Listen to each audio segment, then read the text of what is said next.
মাননীয় প্রধানমন্ত্রী দেশরত্ন শেখ হাসিনার একটা নির্দেশের অপেক্ষা করছিলেন, কিন্তু রক্তের উপর দাঁড়িয়ে মাননীয় প্রধানমন্ত্রী তো রাজনীতি করবেন না।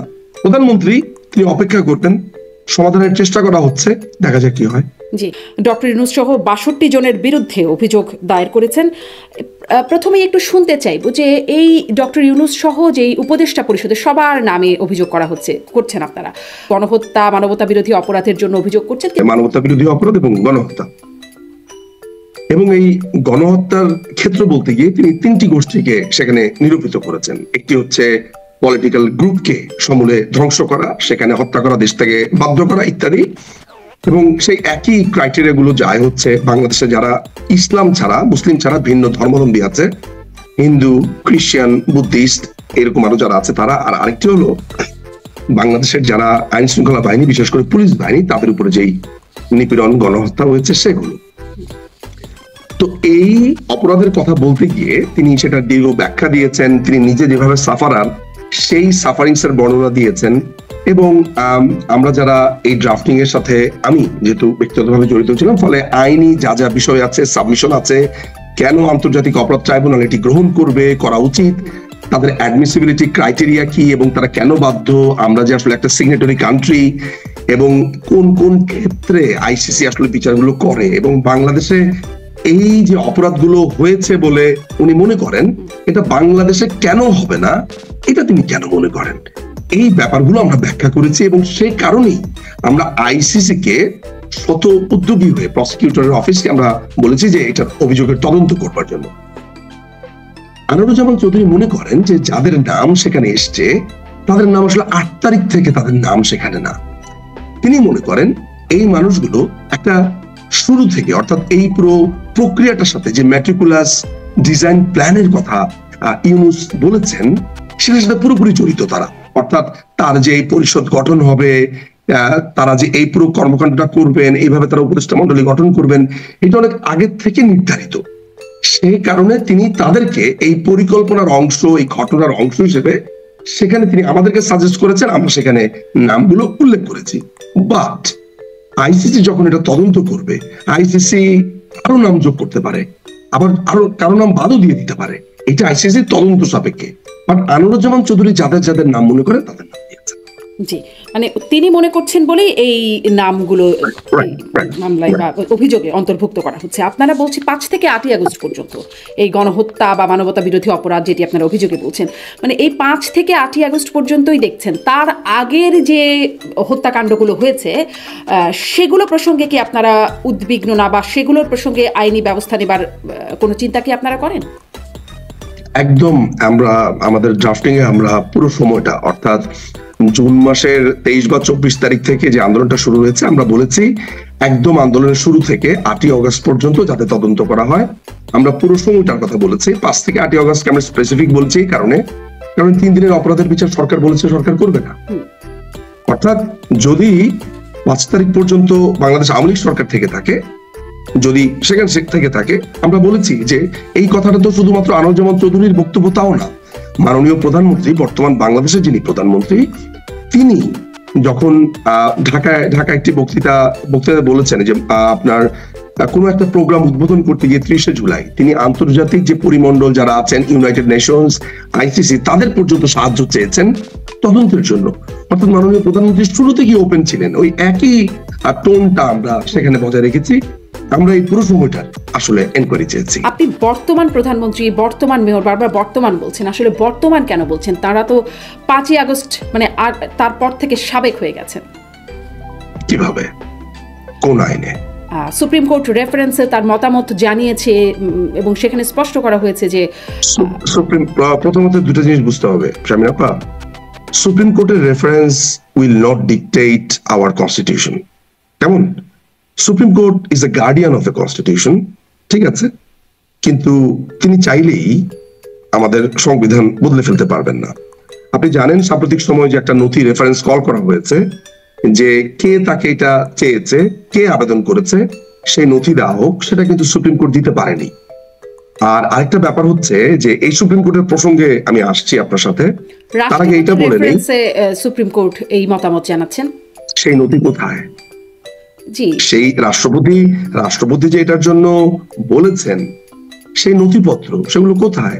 আর করা যেতে পারে, মেয়ে হতে পারে, এগুলো তো কোনো বাধ্যবাধকতা না। হ্যাঁ, করা যেতে আপনাকে পারে, ওয়ার্ডিং গুলো খেয়াল রাখতে হবে। করা যেহেতু যেতে পারে, আবার আরেকটা কথা আমি আপনাকে বলে যেহেতু রাখি, করা যেতে পারে মানে পারমিটেড, মানে যেটি করা হয়েছে করা যেতে পারে।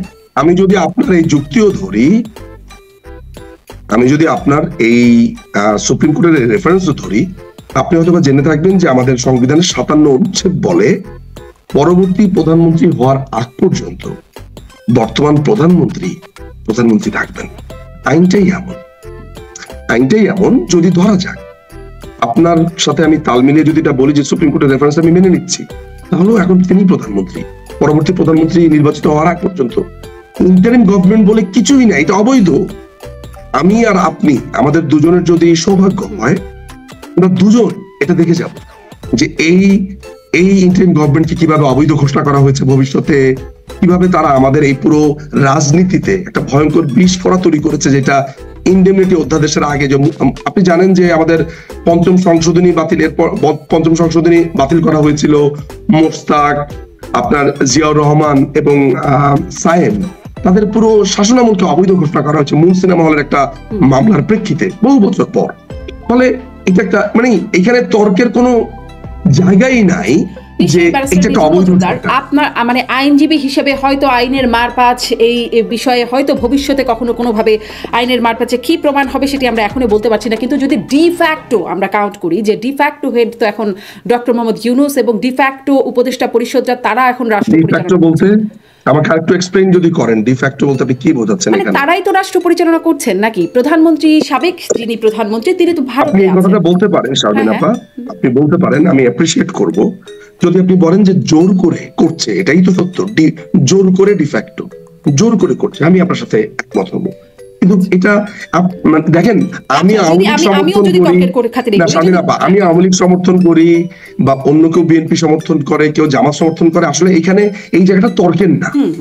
আইনে আমি আর আপনি দুজনই যদি আইনের বইটা হাতে নেই, I am quite sure we both are capable enough to understand the simple article of the constitution.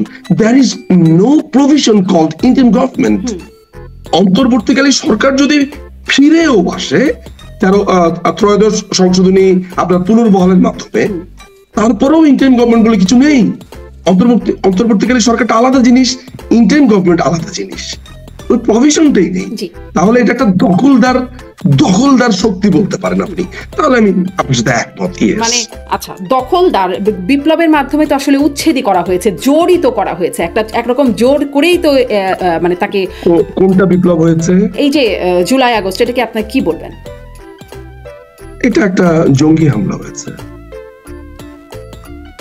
July আগস্টে একটা জঙ্গি হামলা হয়েছে, সারা দেশের এত মানুষ, জুলাই আগস্ট বাংলাদেশে একটা জঙ্গি হামলা হয়েছে, সারা দেশের এত মানুষ রাস্তায় নেমে আসছে, সবাই আসলে জঙ্গি হামলা। সারা দেশের কত মানুষ এসেছে? আপনার কাছে কোনো ধরনের ডাটা আছে? আমরা যে গণমাধ্যমে 20 কোটি মানুষের মধ্যে আপনি একদম খোলা চোখে যা দেখতে পাচ্ছেন। আমি প্লেন ভিউ দেখবো না তো, আমি কোনোদিনই প্লেন ভিউ দেখবো না। আমি একজন লয়ার, আমার কাজই হচ্ছে খুবই ক্রিটিক্যালি দেখা। নিশ্চয়ই আপনি প্লেন ভিউ দেখতে পারেন, আমি দেখবো না। কিন্তু আমি খুবই ক্রিটিক্যালি, কিন্তু আপনাকে তো প্লেন ভিউটা দেখতেই হবে, ক্রিটিক্যালি দেখবার জন্য খালি চোখে আগে দেখতে হবে, তারপর আপনি সেটা ক্রিটিক্যাল বিশ্লেষণ করবেন। গণভবনের সামনে যেভাবে আমরা সাধারণ মানুষকে আসতে দেখলাম, ঝাঁপিয়ে পড়তে দেখলাম, বা বিপ্লবের সেই মুহূর্তগুলোতে বা অভ্যুত্থান, বিপ্লব, আন্দোলন যাই বলি না কেন, সেই সময় যেভাবে রাস্তায় মানুষকে নামতে দেখলাম, তারা কারা? তারা সবাইকে আসলে জঙ্গি? আমি তো অনেক চোরকে দেখলাম সেখানে, আমি তো কোনো বিপ্লবীকে দেখলাম না। গণভবনের কথাতে, গণভবনে আমি ডাকাত এবং চোরকে দেখলাম, আমি তো কোনো বিপ্লবীকে দেখলাম না। কোনো বিপ্লবী কি মুরগি চুরি করে? কোনো বিপ্লবী কি ছাগল চুরি করে? কোনো বিপ্লবী কি জায়নামাজ, ঘড়ি চুরি করে? আপনি যদি বলেন যে হ্যাঁ বিপ্লবীরা চোর, আমি আপনার সাথে একমত হব, বলবো যে ঠিক আছে, বিপ্লব হয়েছে। বিপ্লবীরা তো চুরি করে না, বিপ্লবীরা বিপ্লব করে, বিপ্লবীরা সমাজ বদলায়, বিপ্লবীরা সমস্যার সমাধান করে, মানুষকে আশ্বস্ত করে। কিন্তু বিপ্লবীরা তো মুরগি চোর না, বিপ্লবীরা তো হাঁস চোর না, মাছ চোর না, বিপ্লবীরা তো ধ্বংস করে না। গণভবন তো সরকারি সম্পত্তি, গণভবনের ব্যক্তিগত স্টাফ বাদে বাকি সবকিছু তো সরকারি সম্পত্তি। বিপ্লবীরা তো চোর না, তাহলে আপনাদের কিছু চোরের কথা, চোরকে আপনি বিপ্লবী মানে বলছেন? কিছু চোর, হ্যাঁ নিশ্চয়ই নিন্দনীয়, হাঁস মুরগি ছাগল এগুলো চুরি করে নিয়ে কিছু যাচ্ছে। আপনার যে পালং শাক চুরি করেছে, যে সরিষা ক্ষেত থেকে সরিষা চুরি করেছে, যে তেলের বোতল চুরি করেছে, যে একটা স্পন্সর বাথরুমের স্যান্ডেল চুরি করেছে, যে বদনা চুরি করেছে, বদনা তোর বিপ্লবী। শ্রীলঙ্কায় কি হচ্ছে? শ্রীলঙ্কায় আসলে সেটাকে আপনি কি বলবেন?